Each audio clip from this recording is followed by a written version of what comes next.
Welcome to the Progressive Christian Bible Study. We are coming up on the third Sunday in the season of Advent. And today we're looking at the genealogy of Jesus at the beginning of Matthew's Gospel in Matthew chapter 1. Before we get there, let's start with the first of the three P's. And this is a prayer by Reverend Dr. Cheryl Lindsay. Holy One, open your church to the fullness of your peace and empower us to boldly proclaim your vision of community, abundance, and wholeness in word and deed. Center us in harmony and ignite a revival of peace to begin but not end with us. Amen. Now, this coming Sunday at our church is Music Sunday, so I am not preaching. Usually, these Bible studies are preludes to whatever I'll be preaching on for the following Sunday. This week, instead of a sermon preview, I dug up some notes from a few years ago on an Advent Bible study that focused on the genealogy in Matthew's Gospel. We're going to get to that in just a moment. But first, for today's perspective, I want to talk about miracles hidden in plain sight. So, this is the second of the three P's, perspective. Writer C.S. Lewis once talked about miracles hidden in plain sight. And I want to read an excerpt from his writing on this. So, C.S. Lewis writes, "The miracles of Jesus are a retelling in small letters of the very same story which is written across the whole world in letters too large for some of us to see.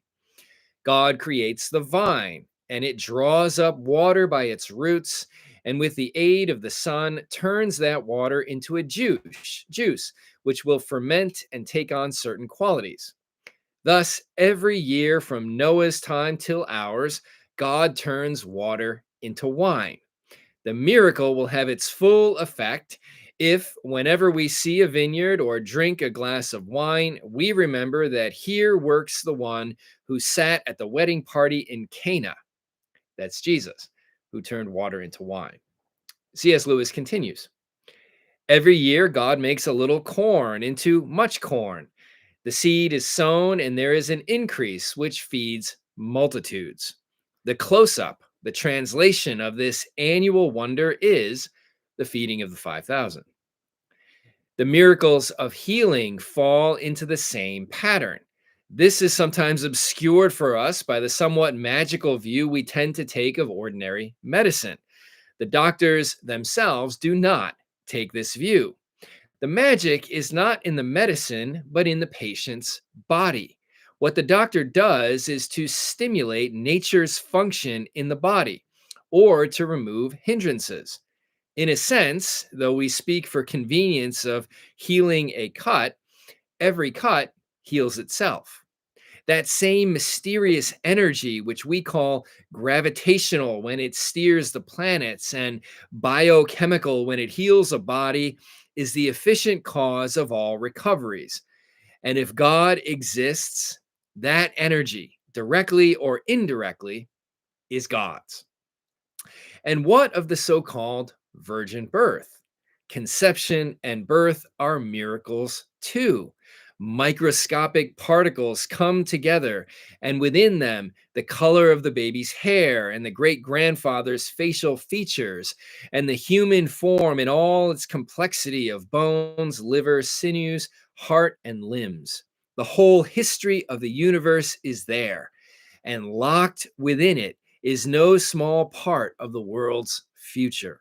That is God's normal way of making a person, a process that takes centuries, beginning with the creation of matter itself and narrowing to 1 second and 1 particle at the moment of begetting. Miracles do small and quick what we have already seen in the large letters of God's universal activity. If this is what simply is, then the universe is one great miracle. To direct us to that great miracle is one main object of the earthly acts of Christ. They are, as Christ said, signs. These signs do not take us away from reality, they recall us to it." Pretty cool, right? C.S. Lewis is treating the miracles of Jesus in this excerpt as small examples of much larger patterns in the world and universe. For him, the miracles of Jesus are pointers. Grain to bread is a miracle that feeds multitudes. Rain that waters vineyards being converted to wine, conception to birth. These are all miracles in their own way, hidden in plain sight. So, this is the perspective I want to use to interpret the genealogy of Jesus in Matthew's gospel, which brings us to the third of the three pieces of scripture. And we're looking at Matthew chapter 1, verses 1 through 6, and then verse 16. An account of the genealogy of Jesus the Messiah, the son of David, the son of Abraham. Abraham was the father of Isaac, and Isaac the father of Jacob, and Jacob the father of Judah and his brothers, and Judah the father of Perez, and Zerah by Tamar, and Perez the father of Hezron, and Hezron the father of Aram, and Aram the father of Abinadab, and Abinadab the father of Nahshon, and Nahshon the father of Salmon, and Salmon the father of Boaz by Rahab, and Boaz the father of Obed by Ruth, and Obed the father of Jesse, and Jesse the father of King David, and David was the father of Solomon by the wife of Uriah. Now skipping down to verse 16. And Jacob the father of Joseph the husband of Mary, of whom Jesus was born, who is called the Messiah. I didn't read all the names that Matthew lists. I'm preserving you from having to listen to them. So this is the genealogy, which preachers don't typically preach on, but it contains a treasure trove of goodies, miracles hidden in plain sight. First, I want to discuss genealogies in the ancient world of the Bible. The Old Testament contains roughly 25 genealogies of varying complexity and length. Matthew is borrowing this the literary form of these genealogies to create a genealogy for Jesus. And right after this genealogy, Matthew begins to tell the story of Christmas, his version of it. So let me talk for a moment about the form and function of genealogies. The 25 or so genealogies in the Old Testament generally follow one or two literary forms. First, there are what's called segmented genealogies. These are like family trees. This person is the child of that person, who is the child of that person, who's the sibling of this other person. It traces the relationship between generations and or siblings. And the purpose of segmented genealogies is to express kinship relations that can provide the basis for social interactions, marriages, inheritance rights, etc., etc. Another kind of genealogy is what's called a linear genealogy. So, lists of names connecting an individual to ancestors that preceded them. The purpose of linear genealogies is often to secure power, status, rank, or office by connecting a person to ancestors of rank or power. This kind of genealogy was used by rulers to justify their rule. So if you look at the books of the Chronicles in the Old Testament, they connect particular kings to kingly ancestors. The book of Exodus provides another example of this. It uses this type of genealogy to connect Moses to his ancestor Levi and thus to the Israelite priesthood.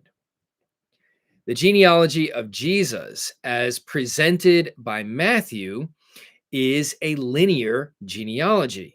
It's a list of names of fathers and sons in linear fashion. It's sometimes called the genealogy of the begats.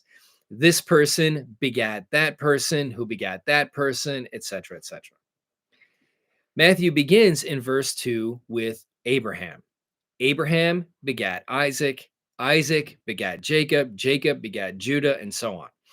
And it goes all the way down to verse 16, which says, Jacob, who's a different Jacob from the Old Testament Jacob, begat Joseph, the husband of Mary, of whom Jesus was born.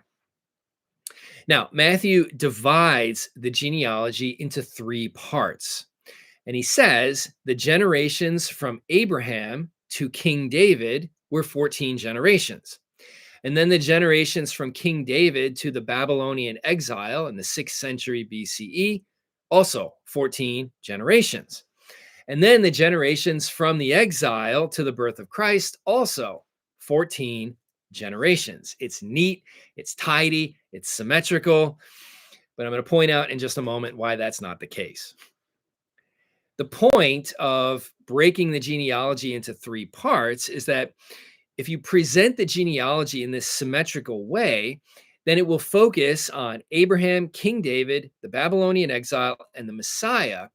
And Matthew locates the birth of Jesus in this long sweep of Israelite history. And each part, at least according to Matthew, is broken up evenly.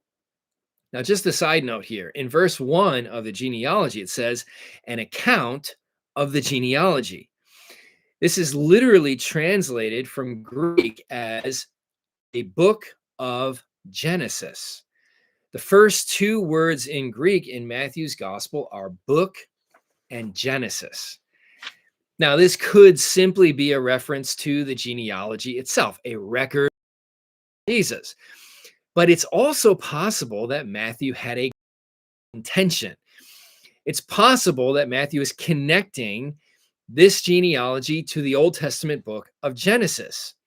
Matthew may be connecting the gospel to Genesis. So, as the book of Genesis told the story of the first creation, so this new book of Genesis, so to speak, about Jesus tells of a new creation.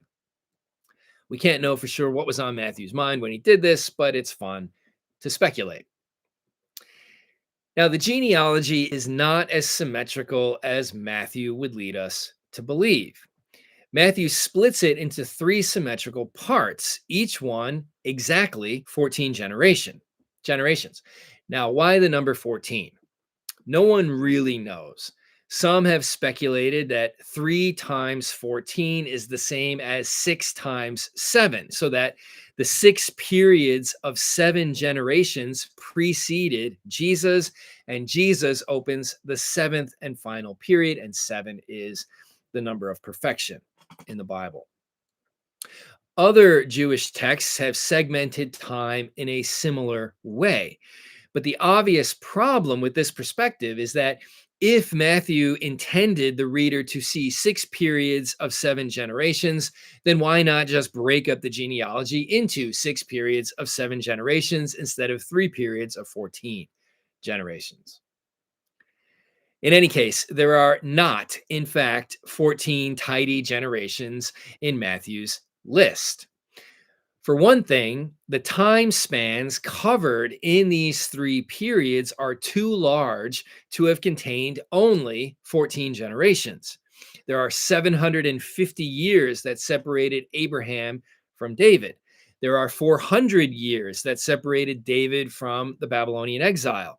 And there are 600 years that separated the exile from the time of the birth of Jesus, which has led New Testament scholar Raymond Brown to write, it seems as if Matthew's arithmetic leaves something to be desired. Additionally, Matthew's count is off. Matthew says there are 14 generations from Abraham to David. He lists 14 names, but only 13 generations.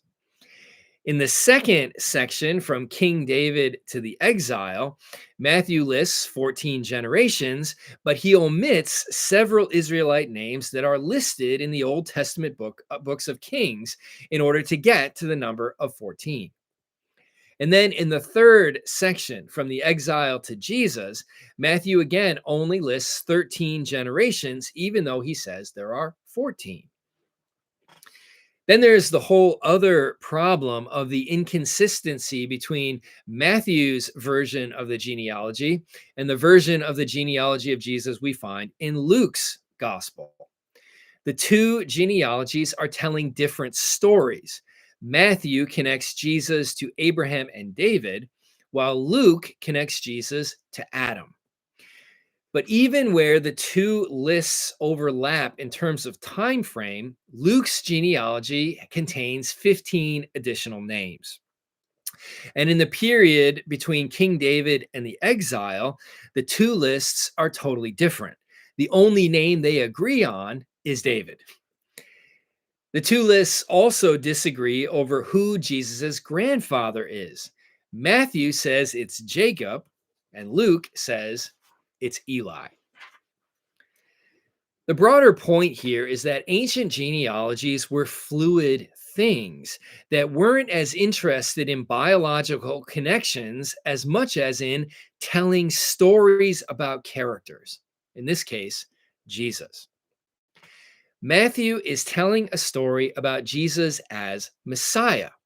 And so he connects Jesus to Abraham and to King David and to the Old Testament history of the exile and the things that followed. Luke is telling a story about Jesus as Son of God. And so he connects Jesus to Israelite history and beyond that to the first human being, Adam. The two genealogies use different names to tell these stories, but the names aren't as important as the stories, except in the case of four names that are hidden in plain sight in Matthew's genealogy of Jesus. Verse 3 says, and Judah, the father of Perez, and Zerah by Tamar. Verse 5 says, and Salmon, the father of Boaz, by Rahab, and Boaz, the father of Obed, by Ruth. And then verse 6 says, and Jesse, the father of King David, and David was the father of Solomon by the wife of Uriah. The key names in these verses are Tamar, Rahab, Ruth, and the wife of Uriah, whose name was Bathsheba. Why include these women in this genealogy, which is otherwise dominated by men? There have been several interpretations in Christian history to try to explain this, but I'm going to highlight two of them. The first comes from St. Jerome, who lived around the year 400. He said all four women were regarded as sinners in the Old Testament. Tamar pretended to be a prostitute. Rahab was a prostitute. Uriah's wife was involved in infidelity with King David. And Ruth may have seduced Boaz, depending on how you interpret her story. Together, they anticipate the circumstances of Mary, who was a virgin, but was accused by early opponents of Christianity of being a seducer. So the idea, according to St. Jerome, is that Matthew is heading off such an accusation against Mary by pointing out how God can work through sometimes eccentric means, including virgin births, to bring about the divine will. So that's one possible explanation of why these four women are listed in the genealogy. Another explanation is by Martin Luther in the 16th century. He said Tamar, Rahab, Ruth, and Bathsheba were regarded as foreigners in the Old Testament. Rahab and Tamar were Canaanites, Ruth was a Moabite, and Bathsheba was the wife of Uriah, who was a Hittite. All of them are Gentiles, and yet all of them are ancestors of Jesus. So the idea here is that the listing of these names at the beginning of Matthew's gospel foreshadows the end of Matthew's gospel, Matthew chapter 28, and the so-called Great Commission, where Jesus sends out his disciples to all the nations, all the Gentiles. So then Jesus's very genealogy foreshadows the inclusivity of his mission. As with C.S. Lewis's ordinary miracles hidden in plain sight, grain to bread to feed multitudes, rain to water vineyards to produce wine, conception and birth, The genealogy in Matthew's gospel is yet another example of how God is at work in the midst of the ordinary to bring about the extraordinary. And in this case, God is working through these women who have checkered pasts and all of whom were foreigners in order to foreshadow the universal grace that God would extend to all people. So the great grandmothers of Jesus in the genealogy are miracles hidden in plain sight. More to come, not in this coming Sunday's sermon because it's Music Sunday, but in next week's sermon in Advent 4.